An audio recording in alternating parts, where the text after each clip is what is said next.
हिंदी कहानियाँ।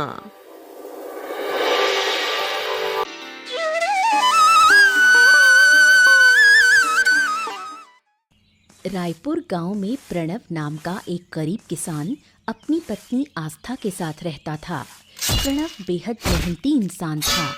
तमाम तकलीफों और मुश्किलों के बावजूद दोनों हमेशा मुस्कुराने की कोशिश करते। अरे ये गरीबी धीरे धीरे हमारी जिंदगी को चाट रही है आस्था। वो दिन दूर नहीं जब शायद 2 वक्त की रोटी भी नसीब नहीं होगी। जो होगा देखा जाएगा, और अगर कभी भूखे मरने की नौबत भी आई तो साथ साथ मरेंगे। इतनी चिंता क्यों करते हो? ये बताओ, हर हालात में तुम खुद को इतना शांत कैसे रख लेती हो भाग्यवान? मरना तो एक दिन सबको है, फिर डरने से क्या फायदा? और सोचने से अगर सब समस्याएं हल हो जाती तो मैं भी दिन रात बैठकर सोचती रहती। अच्छा छोड़ो, ये बताओ, इतनी रात को ये पान की थाली लेकर आई हो? जरूर कोई फरमाइश है ना? तुम हमेशा मेरे मन की बात पकड़ लेते हो, आज भी सही समझ गए। 6 साल से साथ में हूँ, कब क्या और क्यों करती हो सब जानता हूँ। कह रही थी कि तुम्हारी खेती की आमदनी से घर चलाना मुश्किल हो रहा है। मुझे थोड़ी पढ़ाई लिखाई आती है। सोच रही थी कि गांव के स्कूल में बच्चों को पढ़ा दूं।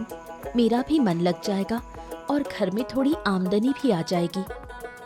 जब मैं हूं तो तुम्हें तकलीफ देकर काम नहीं करवाना चाहता, लेकिन अगर तुम्हारा शौक है तो मैं मना नहीं करूंगा। तो मैं कल जाकर मास्टर जी से बात करूंगी। अगर तुम कल को स्कूल टीचर बन जाओगी ना तो मुझसे ज्यादा गर्व और किसी को नहीं होगा। हाँ, अरे मैं तो उछल उछल के सबको बताऊंगा, सुनो सुनो सुनो, मेरी पत्नी एक शिक्षिका है, स्कूल टीचर है ये। लाओ लाओ खिलाओ पान।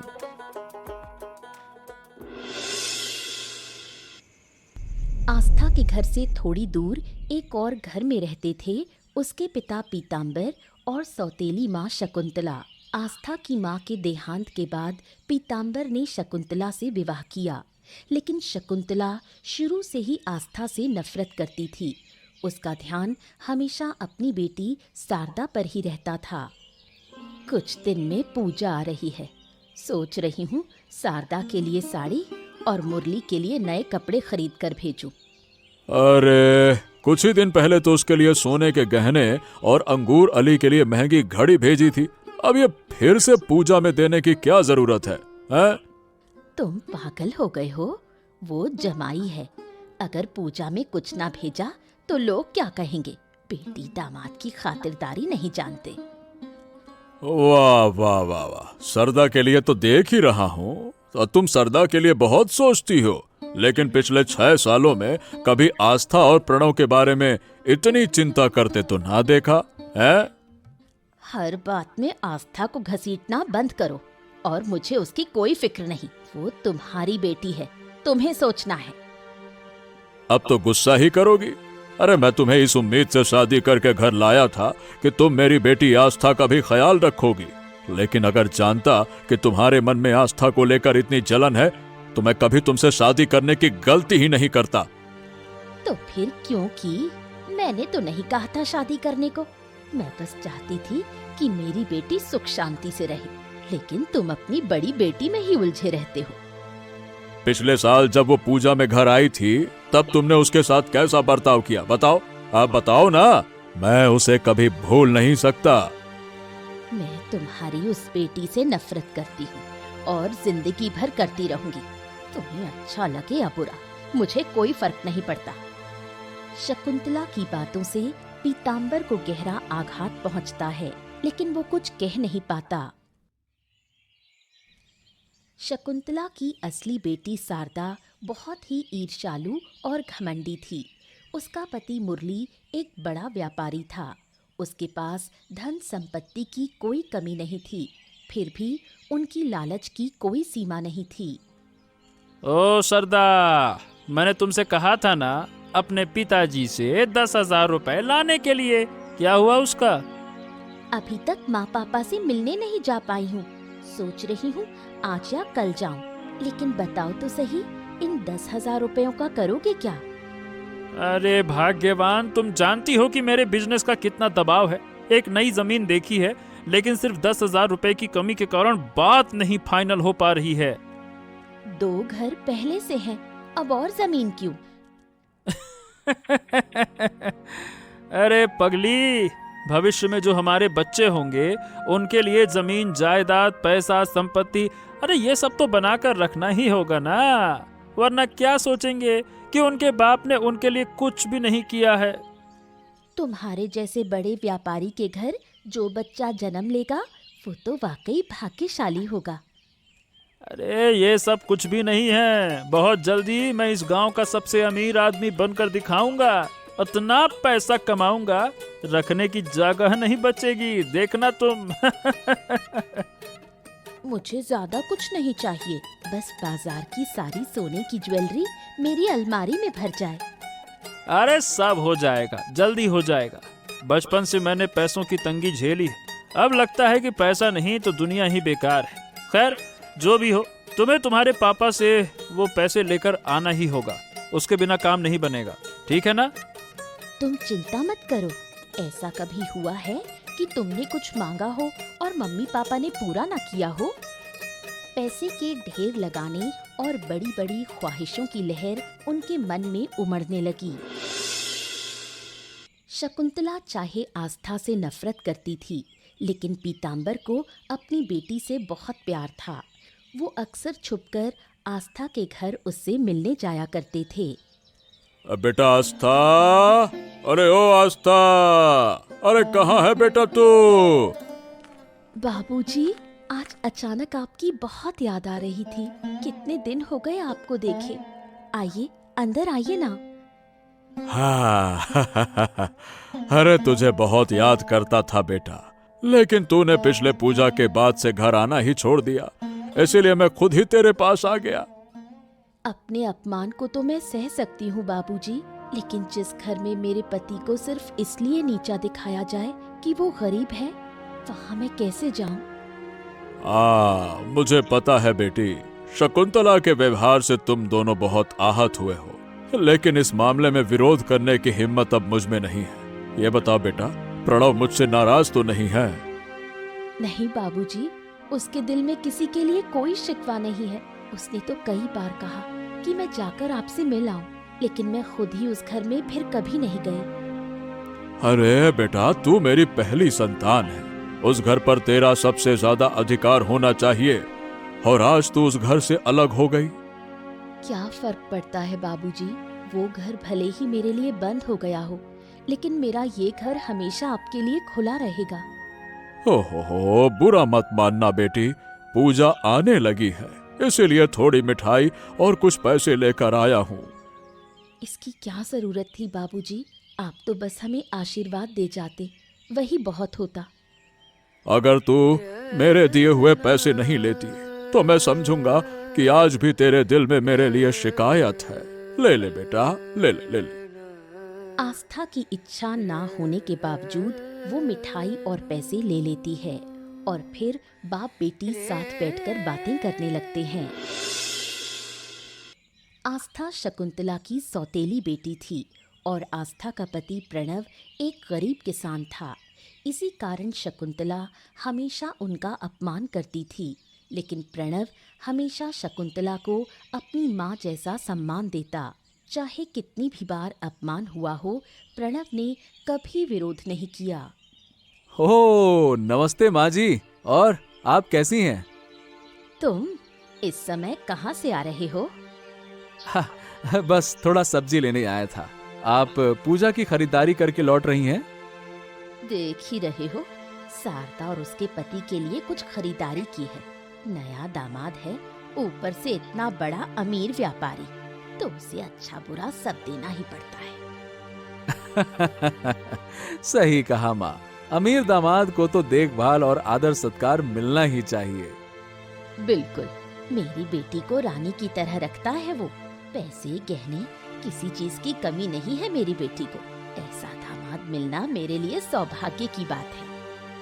आज मैं एक गरीब किसान हूँ इसीलिए इतनी आसानी से मुझे ये ताने सुना रही हैं। लेकिन एक दिन मेरा भी समय आएगा, किस्मत एक दिन मेरे भी साथ होगी, देखना।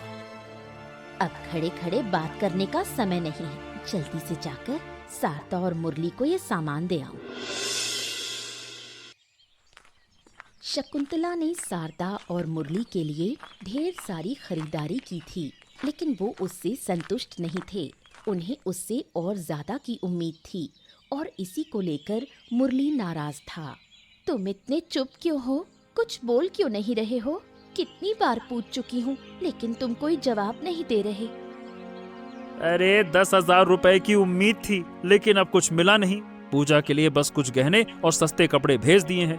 अरे ऐसे सामान तो हमारे घर के नौकरों को मिलते हैं पूजा में, जो तुम्हारे घर के दामाद को भेजा है। गजब बेइज्जती है। मैंने तो माँ से कहा था कि मुझे पैसे दे दे खरीदारी के लिए, लेकिन उन्होंने खुद जाकर सब खरीद लिया। इसमें मेरी क्या गलती? अरे मैं ऐसे सस्ते सामान कभी इस्तेमाल नहीं करता। ये जाकर घर के नौकरों को दे दो। ले जाओ इसको यहाँ से, हटाओ। इस बार जैसे तैसे मान लो, मैं वादा करती हूँ अगली बार से ऐसा नहीं होगा। ए सुनो, तुम्हारे पापा के पास जो जमीन है ना, उसकी कीमत कम से कम 10 लाख की है। अगर हम वो जमीन ले लें। लेकिन वो तो पिताजी की पैतृक संपत्ति है। अगर हम वो खरीद भी लें तो माँ बाबा कहाँ रहेंगे? अरे माँ बाप कहाँ रहेंगे इसकी चिंता क्यों कर रही हो? हमें अपने भविष्य की चिंता करनी चाहिए, माँ बाप की नहीं। दिमाग जैसे तुम्हारा घुटनों में है, समझ में नहीं आता क्या? लेकिन तुम्हें लगता है पापा मान जाएंगे, तुम्हें जमीन देंगे?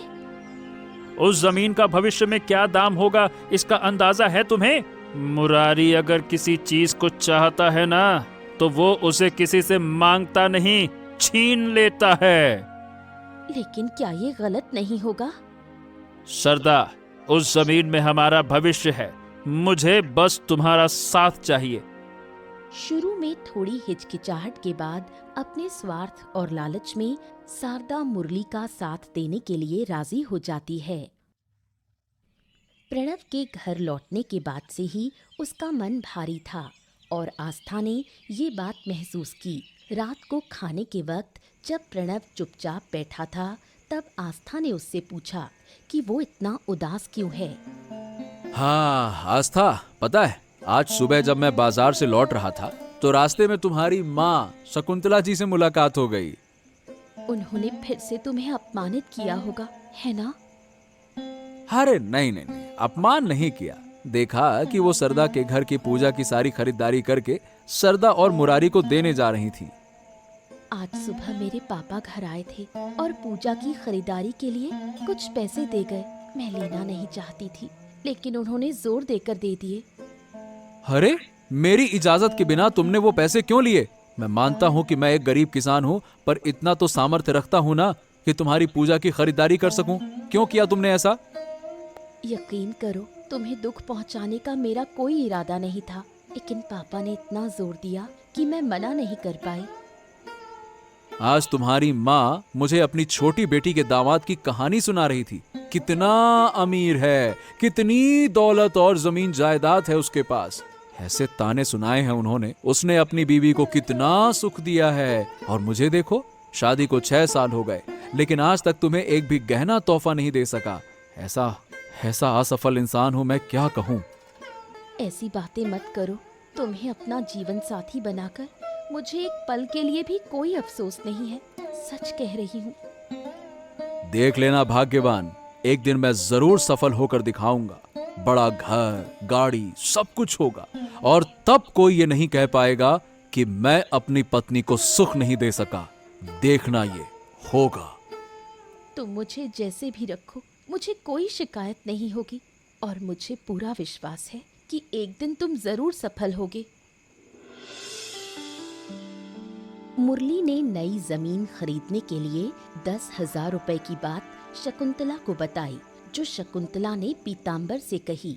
ये सुनकर पीतांबर बहुत गुस्से में आ गया और दोनों के बीच जोरदार झगड़ा हो गया। अरे भाग्यवान, तुम्हारे दामाद बहुत ही लाट साहब हैं। हर दूसरे दिन कोई न कोई महंगी फरमाइश होती है। हो सकता है वो अमीर व्यापारी हों, लेकिन 10,000 रुपए उसके लिए क्या ही है। खुद इंतजाम क्यों नहीं कर लेता, इतना बड़ा व्यापारी है तो। कोई मुसीबत में पड़ सकता है, इसमें इतना गुस्सा करने की क्या बात है। और फिर हम उसके सास ससुर हैं, अगर हमसे नहीं कहेगा तो किससे कहेगा। अरे जब से शारदा की शादी हुई है उससे, तभी से एक के बाद एक मांगे ही मांगे, मांगे ही मांगे। ऐसा लग रहा है कि मांग मांग के ही व्यापारी बना है। कभी मेरी हालत का भी तो ख्याल करना चाहिए ना। मैं भी तो एक मिडिल क्लास का बूढ़ा आदमी हूँ। क्या पैसा पेड़ पे लगा है हमारे यहाँ? अगर मुरली की जगह प्रणव तुमसे पैसे मांगता तो तुम खुशी खुशी दे देते। मुरली ने पैसे मांगे तो तुम्हें दिक्कत हो रही है। अरे प्रणव भले गरीब हो, लेकिन उसमें आत्मसम्मान है। उसने कभी मुझसे पैसे या कोई और चीज नहीं मांगी है। तुम्हारी बेटी आस्था और उसका पति हमेशा अच्छे रहेंगे, लेकिन मेरी बेटी शारदा और उसका पति ही हमेशा तुम्हें बोझ लगते हैं। तुम्हारा ये मुरारी पर जरूरत से ज्यादा भरोसा और प्यार, देख लेना हमें एक दिन कंगाल करके छोड़ेगा। उस दिन तुम्हें खुद ही पछताना पड़ेगा। अगर मुरली खुश रहेगा तो ही मेरी बेटी खुश रहेगी, और मैं अपनी बेटी की खुशी के लिए कुछ भी करूंगी। अगर तुम पैसे नहीं दोगे तो मैं अपने गहने बेचकर मुरली को पैसे दूंगी। अरे क्या तुम पागल वागल हो गई हो क्या? अगर कल मुरारी कहे कि सब कुछ बेच दो तो क्या वो भी कर दोगी? रोड में आ जाओगी? अगर उसमें मेरी बेटी की खुशी है तो हाँ, मैं वो भी करूंगी।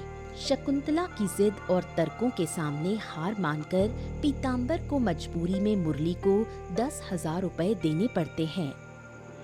कुछ महीने बीत जाते हैं। प्रणव और उसके कुछ दोस्त मिलकर नया व्यापार शुरू करने का फैसला करते हैं। गांव से शहर तक धान निर्यात करने का व्यवसाय। आस्था ये बात जानकर बहुत खुश होती है।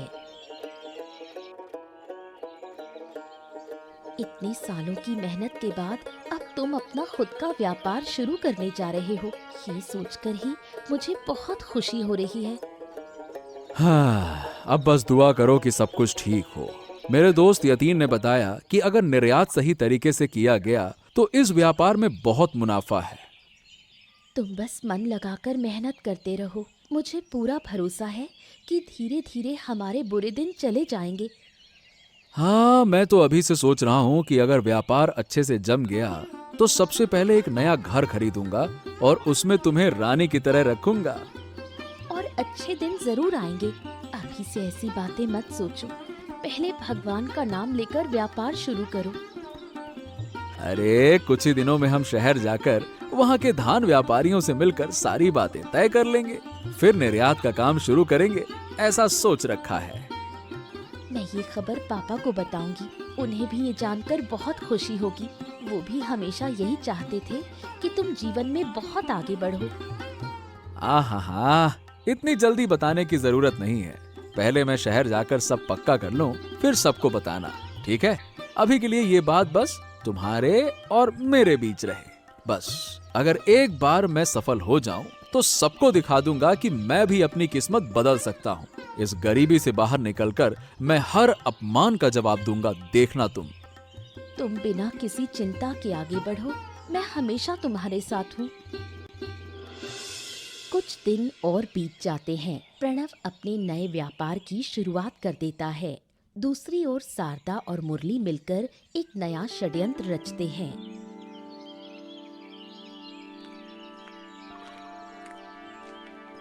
समझी माँ, आज एक बहुत जरूरी काम से तुम्हारे पास आई हूँ।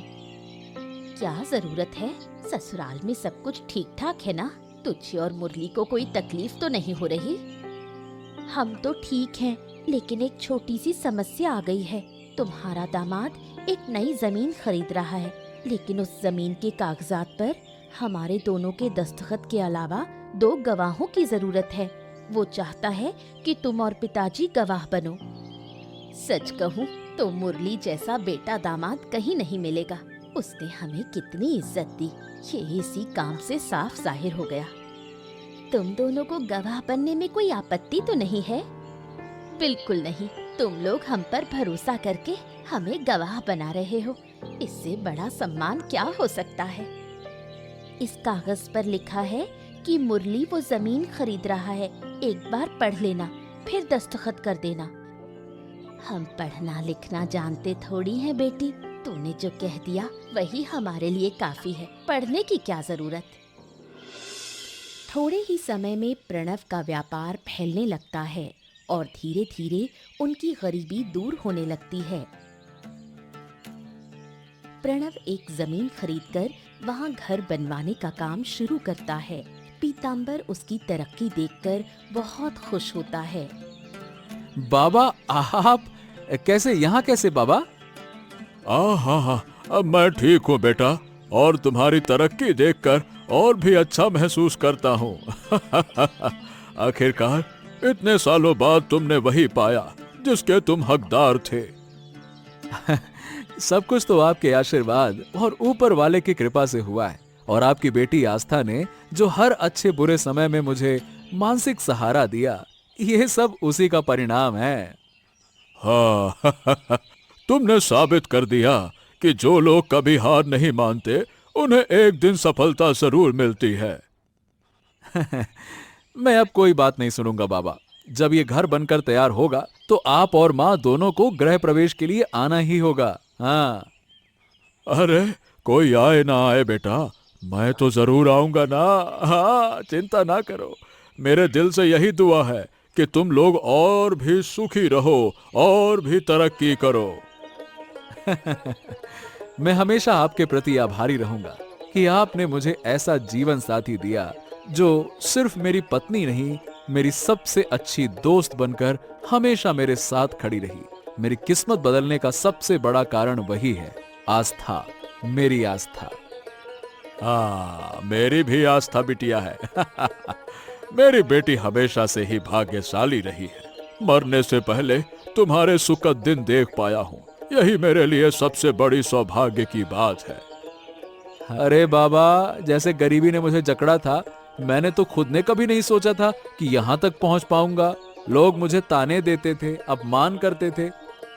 हाँ, और जिन लोगों ने तुम्हारे बुरे वक्त में तुम्हें अपमानित किया था, अब तुम्हारी सफलता उन्हें अपने आप जवाब दे देगी। हाँ, लेकिन मुझे किसी से कोई शिकायत नहीं है, क्योंकि वो अपमान न करते तो मुझ में जोश भी कहां से आता। जो होता है अच्छे के लिए होता है।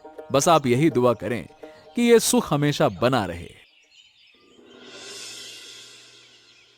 पीताम्बर और शकुंतला को जरा भी अंदाजा नहीं था कि शारदा और मुरली ने उनके साथ कितना बड़ा धोखा किया है। अरे शैतान भी हमारे आगे फेल है। कल तक हम चाहे तो उस घर पर कब्जा कर सकते हैं, फिर तुम्हारे पिता का टूटा फूटा घर गिराकर मैं वहां एक शानदार कोठी बनवाऊंगा। हाँ। हमने सब कुछ कर लिया और माँ बाबा को खबर भी नहीं। उन्हें तो ये भी नहीं पता कि क्या होने वाला है। पता नहीं कल जब उन्हें पता चलेगा तब क्या होगा। आज से 10 साल बाद उस जमीन की कीमत करोड़ों में होगी। मतलब अब हम करोड़पति बन चुके हैं। तुम्हारे माँ बाप इतने भोले हैं कि उन्होंने बिना कुछ पढ़े हम पर भरोसा कर लिया। लेकिन अगर कल हमने घर पर कब्जा कर लिया तो माँ बाप कहाँ जाएंगे, ये सोचा है? अरे वो कहाँ जाएंगे, इससे मुझे क्या लेना देना, मुझे क्या पता। हमें तो अपनी मंजिल मिल गई। अर्जुन की तरह बनो, सीधा लक्ष्य को देखो, बीच में कुछ नहीं। बस यही सबसे बड़ी बात है। कल जाकर उन्हें धक्के मारकर बाहर निकाल दूंगा। लक्ष्य क्या था वो लेना, जो हमने ले लिया। उसके बाद वो कहाँ जाएं, हमें क्या फर्क पड़ता है? चाहे तो भीख मांगे, हमको क्या लेना देना। तुमने सही कहा। तुम जहाँ जाओगे मैं वहीं जाऊंगी। माँ बाबा का क्या होगा ये सोचने का कोई मतलब नहीं। अरे शायद कुछ दिन इधर उधर भटकेंगे, फिर जाकर वही आस्था और प्रणव के पास भीख मांगने पहुंच जाएंगे। लेकिन हमें इन बातों से दुखी होने की जरूरत नहीं है। अब हमारा समय है सुख का, खुशी का, आनंद का। माँ बाबा के लिए थोड़ा बुरा लग रहा है, लेकिन उनके मुकाबले हमारा भविष्य ज्यादा अहम है। वो अब कितने दिन और जिएंगे, लेकिन हमारा तो पूरा जीवन पड़ा है। अरे कल ही जाकर उन्हें बाहर निकाल देंगे और घर गिराकर नई कोठी का काम शुरू कर देंगे। अगले 10 सालों में मैं इस गांव का सबसे अमीर आदमी बनकर दिखाऊंगा।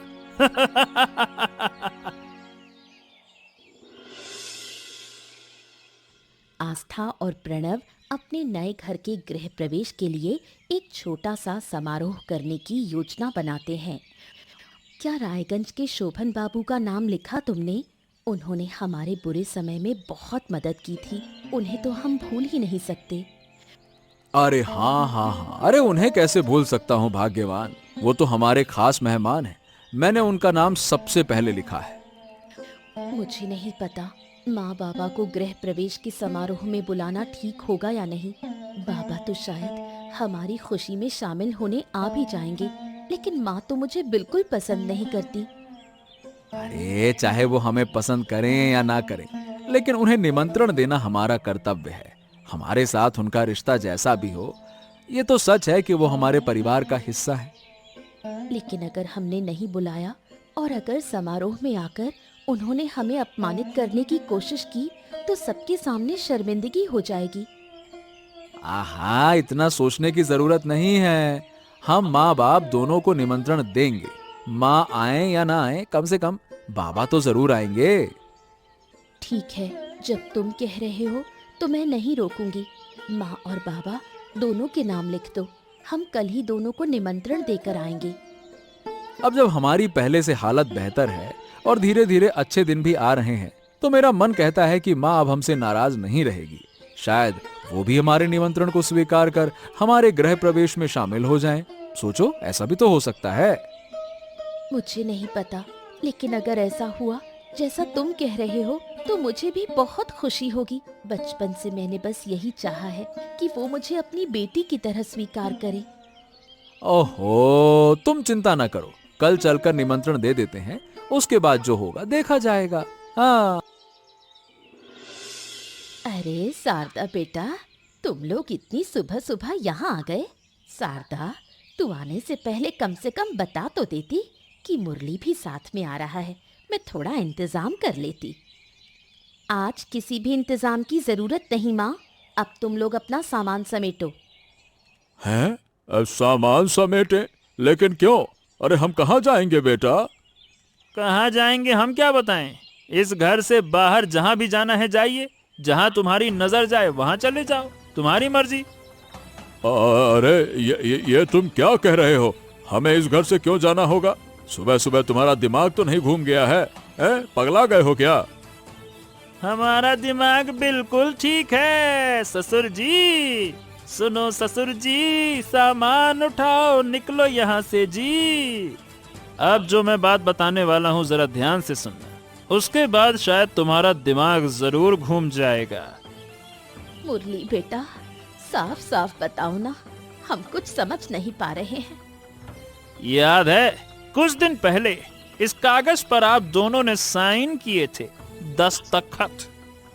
हाँ, तूने कहा था कि कोई जमीन खरीद रहा है और तुझे गवाहों की जरूरत है, इसीलिए हमने उस कागज पर दस्तखत कर दिए थे।